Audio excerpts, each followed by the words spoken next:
नमस्ते। आज हम बात करने वाले हैं एक बहुत ही दिलचस्प मौजू पर कि कैसे आज की शिक्षा को विज्ञान की मदद से बिल्कुल जड़ से एक नया रूप दिया जा रहा है।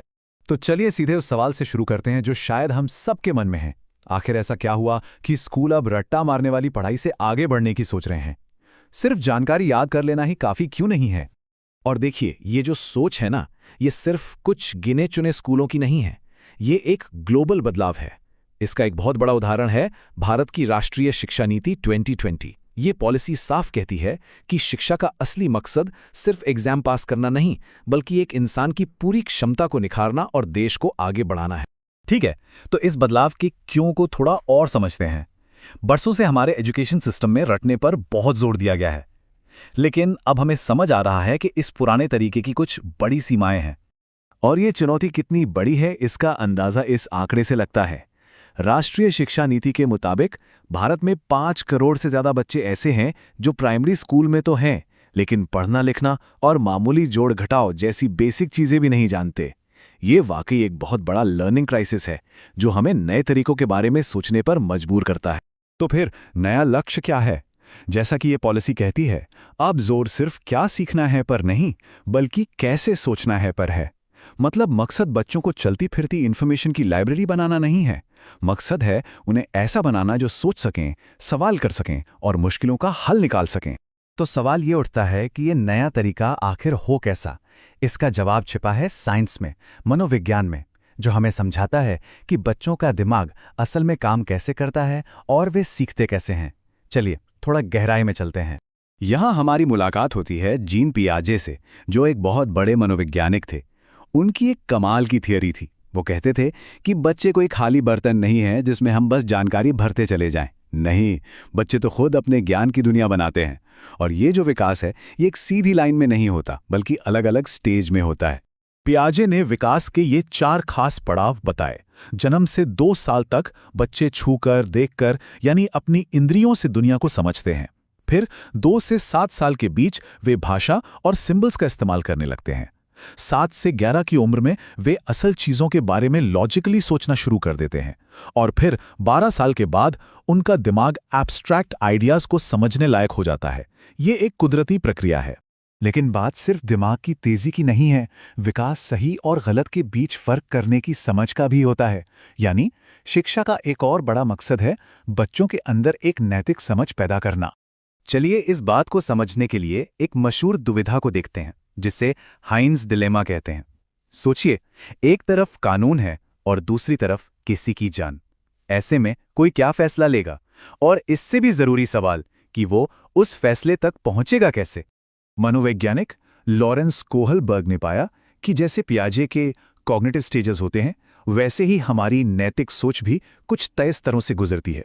छोटे बच्चे सजा से बचने के लिए नियम मानते हैं। बड़े होकर हम समाज में अपनी जगह बनाने और व्यवस्था बनाए रखने के लिए नियमों का पालन करते हैं। और कुछ लोग एक तीसरे, सबसे ऊंचे स्तर पर पहुंचते हैं, जहां वे अपने अंदर के नैतिक सिद्धांतों के आधार पर फैसले लेते हैं। तो अब सबसे बड़ा सवाल, इस सारी साइकोलॉजी का हमारी एजुकेशन पॉलिसी से क्या कनेक्शन है? अब हम देखेंगे कि कैसे इन वैज्ञानिक सिद्धांतों को असल में स्कूलों के लिए एक नए प्रैक्टिकल डिजाइन में बदला जा रहा है। भारत की शिक्षा नीति ने दशकों पुराने 10+2 सिस्टम को बदलकर अब 5+3+3+4 का एक नया स्ट्रक्चर बनाया है। और ये सिर्फ नंबरों का खेल नहीं है। इसके पीछे एक बहुत गहरी, सोची समझी वजह है जो सीधे बच्चों के विकास से जुड़ी है। और ये रहा वो आहा मोमेंट। जरा देखिए कि ये नया 5+3+3+4 स्ट्रक्चर पियाजे के थ्योरी के साथ कितनी खूबसूरती से फिट बैठता है। 3 से 8 साल का पहला चरण खेल खेल में सीखने पर है, जो पियाजे के प्री ऑपरेशनल स्टेज जैसा है। 8 से 11 का अगला चरण लॉजिकल सोच ही शुरुआत करता है, बिल्कुल कॉन्क्रीट ऑपरेशनल स्टेज की तरह। ये कोई इत्तेफाक नहीं है, ये है साइंस पर आधारित पॉलिसी। तो इस नए ढांचे का मकसद क्या है? सीधा सा है, रटने से हटकर समझने पर जोर देना, बच्चों की क्रिएटिविटी और क्रिटिकल थिंकिंग को बढ़ाना, आर्ट्स और साइंस के बीच की दीवारों को गिराना और हर तरह की पढ़ाई को बराबर महत्व देना। अच्छा, कागज पर तो ये प्लान बहुत अच्छा लगता है, लेकिन इससे असलियत में कैसे लाया जाए? इस पूरे बदलाव की कामयाबी तो टीचर्स पर ही टिकी है। तो सवाल ये है कि हम टीचर्स को इस नए तरीके से पढ़ाने के लिए तैयार कैसे करें। इसका एक बहुत ही दमदार जवाब है, माइक्रो टीचिंग। ये एक खास तरह की ट्रेनिंग है। इसमें एक ही बार में सब कुछ सिखाने के बजाय टीचर्स एक एक स्किल पर फोकस करते हैं। वो एक छोटे ग्रुप को पढ़ाते हैं और उन्हें तुरंत फीडबैक मिलता है कि उन्होंने कैसा किया। ये लगातार सुधार का एक साइकिल है। टीचर पहले प्लान बनाता है, फिर पढ़ाता है, फिर उसे फीडबैक मिलता है। उस फीडबैक के आधार पर वो अपने प्लान को बेहतर बनाता है और फिर से पढ़ाता है। इस तरह बार बार करने से टीचर्स अपने पढ़ाने के तरीके को बहुत तेजी से सुधार पाते हैं। और कमाल की बात यह है कि ये प्रोसेस बहुत तेज है। एक पूरा साइकिल जिसमें पढ़ाना, फीडबैक लेना और दोबारा पढ़ाना शामिल है, सिर्फ 36 मिनट में पूरा हो सकता है।